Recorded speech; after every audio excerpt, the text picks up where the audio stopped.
ನಮಸ್ಕಾರ ರಿವ್ಯೂ ಚಾನಲ್ಗೆ ಸ್ವಾಗತ. ನಾನು ಸಖ್ಯಾ ಗಾಂವ್ಕರ್.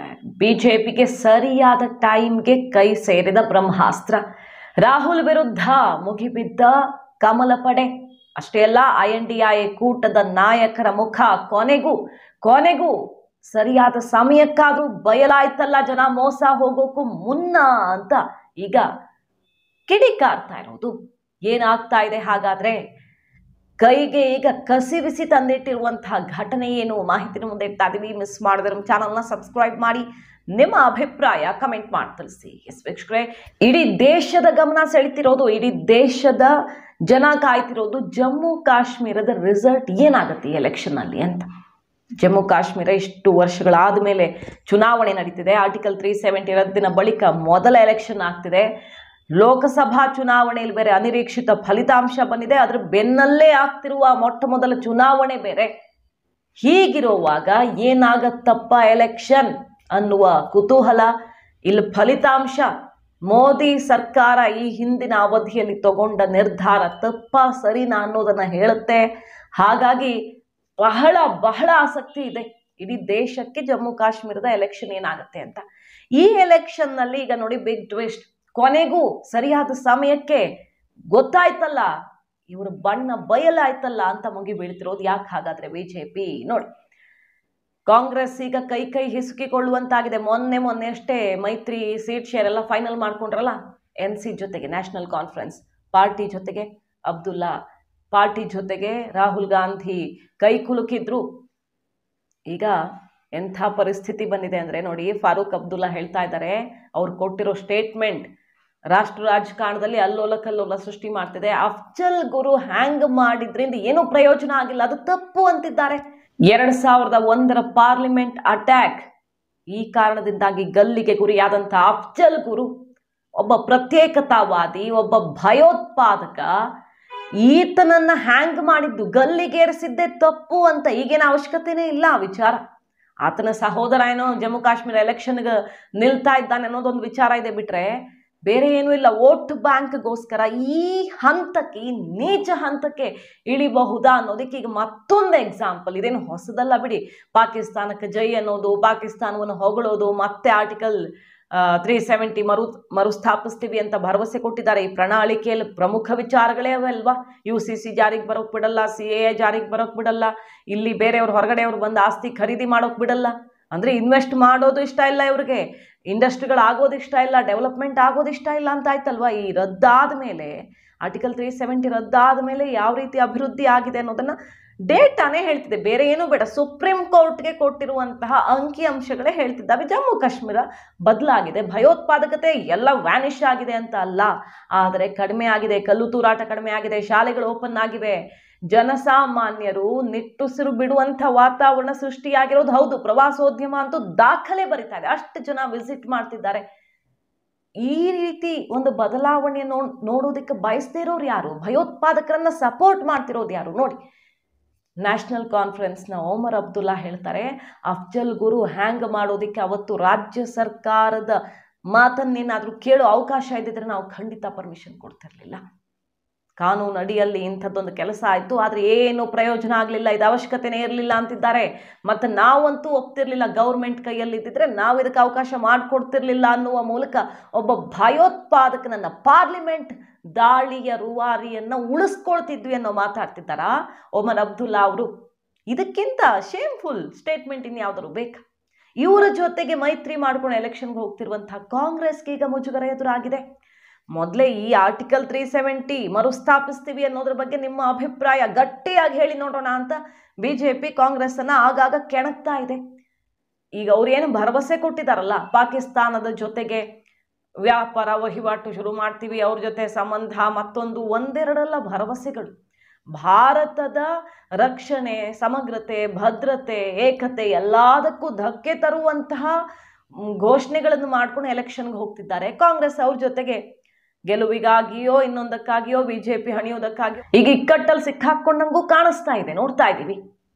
ಮಾತಿ ಕ್ಲಾರಿಫಿಕೇಶನ್ ರಾಹುಲ್ ಗಾಂಧಿ ಅವ್ರಿಗೆ ಉಸಿರುಗಟ್ತಾ ಇದೆ. ಆದ್ರೆ ಅನಿವಾರ್ಯ ಕೈಕೂಟ, ಆ ಬಲದ ಮೇರೆಗೆ ಬಿಜೆಪಿ ಮೋದಿಯನ್ನು ಕಟ್ ಹಾಕ್ತೀವಿ ಅಂತ ರಾಹುಲ್ ಗಾಂಧಿ ರಿಸ್ಕ್ ತಗೊಂಡಂತಂತೂ ಆಗೇ ಬಿಟ್ಟಿದೆ. ಈಗ ಬಿಜೆಪಿ ಹುಡುಕ್ತಿದೆ ನೋಡಿ ನಿಮ್ದೆಲ್ಲ ಒಂದೇ ಮನಸ್ಥಿತಿ. ಕೊನೆಗೂ ಎಲೆಕ್ಷನ್ಗೂ ಮುನ್ನ ಬಯಲಾಯ್ತಲ್ಲ ನಿಮ್ಮ ಮುಖ. ಕೈಕೂಟದ ದೇಶದ್ರೋಹಿ ಭಯೋತ್ಪಾದಕರನ್ನ ಬೆಂಬಲಿಸುವ ಈ ಮನಸ್ಥಿತಿ ಕೊನೆಗೂ ಬಯಲಾಯ್ತಲ್ಲ. ಆನ್ಸರ್ ಮಾಡಿ ರಾಹುಲ್ ಗಾಂಧಿ ಅವರೇ. ಸಮರ್ಥನೆ ಮಾಡ್ಕೊಳ್ತೀರಾ ಅಥವಾ ಇದಕ್ಕೆ ವಿರೋಧ ಮಾಡ್ತೀರಾ? ಏನು ಅಂತ ಮಾಡಿ. ಅಫ್ಜಲ್ ಗುರುವನ್ನ ನೇಣು ಹಾಕಿದ ತಪ್ಪು ನಾವು ಬಿಡ್ತಿರ್ಲಿಲ್ಲ ಅನ್ನೋ ಈ ಸ್ಟೇಟ್ಮೆಂಟ್ಗೆ ಆನ್ಸರ್ ಮಾಡಿ ಅಂತ ಕೈ ಎತ್ತ ಮುಗಿಬೀಳ್ತಾ ಇದೆ ಕಮಲ ಪಡೆ. ಸೊ ಜಮ್ಮು ಕಾಶ್ಮೀರದ ಎಲೆಕ್ಷನ್ ಮತ್ತಷ್ಟು ರೋಚಕವಾಗ್ತಿದೆ. ಕಾಂಗ್ರೆಸ್ಸಿಗರು ಈಗ ಯಾಕೆ ಈ ವಿಚಾರ ಪ್ರಸ್ತುತ ಇದು ಯಾಕೆ ಮಾತಾಡ್ತಿದ್ದೀರಾ ಅಂತ ಜಾರ್ಕೊಂಡು ಹೋಗ್ತಾ ಇದೆ. ಆನ್ಸರ್ ಮಾಡದೆ ಸಂಬಂಧನೇ ಇಲ್ಲ ಅನ್ನೋ ರೀತಿಯಲ್ಲಿ ಆನ್ಸರ್ ಮಾಡದೆ ಜಾರ್ಕೊಂಡು ಹೋಗ್ತಿದೆ. ಬಿಜೆಪಿ ಮಾತ್ರ ಮುಗಿಬೀಳ್ತಾ ಇದೆ. ಜಮ್ಮು ಕಾಶ್ಮೀರದಲ್ಲಿ ಈಗ ಗ್ಯಾರಂಟಿ ಅಬ್ಬರ. ಕಾಂಗ್ರೆಸ್ನ ಗ್ಯಾರಂಟಿಗೆ ಬಿಜೆಪಿ ಸೆಡ್ಡು ಹೊಡೆಯುವ ಮೂಲಕ ಅಚ್ಚರಿಯ ನಡೆ ಈಗ ಗಮನ ಸೆಳೀತಾ ಇದೆ. ಏನು?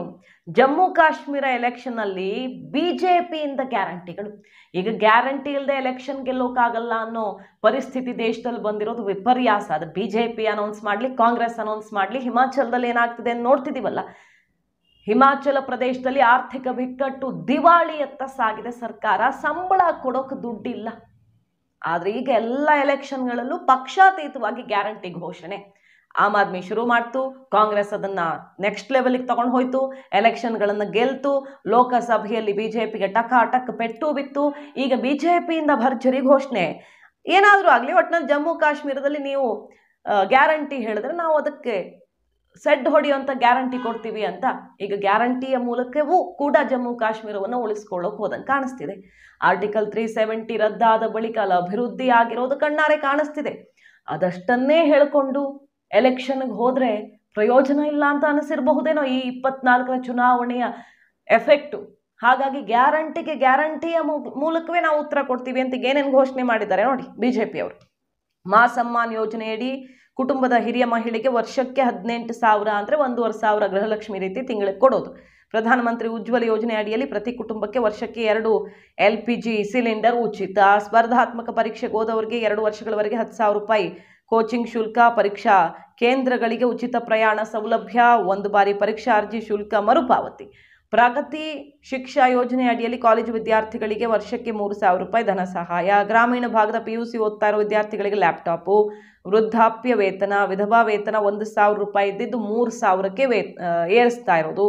ಇದೆಲ್ಲ ಭರ್ಜರಿ ಘೋಷಣೆಗಳು ಬಂದಿವೆ. ಈಗ ಕಾಂಗ್ರೆಸ್ ಗ್ಯಾರಂಟಿಗಳಿಗೆ ಸಂಕಲ್ಪ ಪತ್ರ ಹೆಸರನ್ನ ಪ್ರಣಾಳಿಕೆ ಬಿಡುಗಡೆ ಮಾಡಿದ್ದು. ಅದರಲ್ಲಿ 25 ಭರವಸೆ ಕೊಟ್ಟಿದ್ದಾರೆ. ಬಿಜೆಪಿಯವರು 25 ಭರವಸೆಗಳನ್ನು ಕೊಟ್ಟಿದ್ದಾರೆ. ಅಷ್ಟೇ ಅಲ್ಲ, ಆರ್ಟಿಕಲ್ 370 ಮರುಸ್ಥಾಪಿಸ್ತೀವಿ ಅಂತ ಯಾರಾದರೂ ಕನಸು ಕಾಣ್ತಿದ್ರೆ ಬಿಜೆಪಿ ಅಸ್ತಿತ್ವದಲ್ಲಿ ಇರೋ ತನಕ ಅದು ಆಗೋದಕ್ಕೆ ಬಿಡಲ್ಲ. ಮರುಜಾರಿಗೆ ಬಿಜೆಪಿ ಎಂದಿಗೂ ಅವಕಾಶ ಕೊಡಲ್ಲ. ರಾಜ್ಯವನ್ನು ಭಯೋತ್ಪಾದನೆ ಮುಕ್ತ ಮಾಡಿ ಸರ್ವಾಂಗೀಣ ಅಭಿವೃದ್ಧಿ ಮಾಡೋದು ನಮ್ಮ ಶಪಥ ಅಂತ ಈ 25 ಭರವಸೆಗಳ ಜೊತೆಗೆ ಈ ಘೋಷಣೆ ಮಾಡಿರೋದು. ವಿದ್ಯುತ್ ದರ ಇಳಿಕೆ ಇಂಥದ್ದೆಲ್ಲ ಸುಮಾರು ಅನುಕೂಲ ಮಾಡಿಕೊಡುವಂಥದ್ದು ಮತ್ತು ನೇರವಾಗಿ ಕೈಗೆ ಸಿಗುವಂಥದ್ದು ಎರಡೂ ಇದೆ. ಜಮ್ಮು ಕಾಶ್ಮೀರಕ್ಕೆ ಇದು ಸ್ವರ್ಣ ಯುಗ ಅಂತ ಅಮಿತ್ ಶಾ ಅವರು ಬಣ್ಣಿಸಿದ್ದಾರೆ. ಪ್ರಣಾಳಿಕೆಯೇ ಈಗ ಅತ್ಯಂತ ಪ್ರಮುಖವಾಗಿ ಗಮನ ಸೆಳೀತಾ ಇದೆ. ಕೃಷಿ ಕ್ಷೇತ್ರಕ್ಕೆ ಒಂದಿಷ್ಟು ಘೋಷಣೆಗಳು, ಉದ್ಯೋಗ ಸೃಷ್ಟಿ, ಶಿಕ್ಷಣ, ಸಮಾಜ ಕಲ್ಯಾಣ, ಆರೋಗ್ಯ, ಮೂಲಸೌಕರ್ಯ ಅಂತ ಡಿವೈಡ್ ಮಾಡಿಕೊಂಡು ಭರ್ಜರಿ ಘೋಷಣೆಗಳನ್ನು ಮಾಡಿ ಗ್ಯಾರಂಟಿಯ ಮೂಲಕವೇ ಅಲ್ಲಿ ಹೊಸ ದಾರಿಯನ್ನು ಕಂಡುಕೊಂಡಿದೆ ಬಿಜೆಪಿ. ಸೊ ಒಂದು ಕಡೆ ಗ್ಯಾರಂಟಿ, ಮತ್ತೊಂದು ಕಡೆಗೆ ಈ ದೇಶದ್ರೋಹಿ ವಿಚಾರ.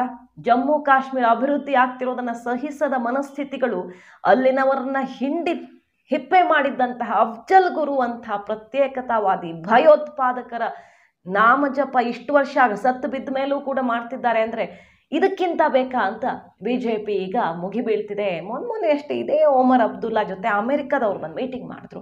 ಯಾಕೆ ಮಾಡಿದ್ರು?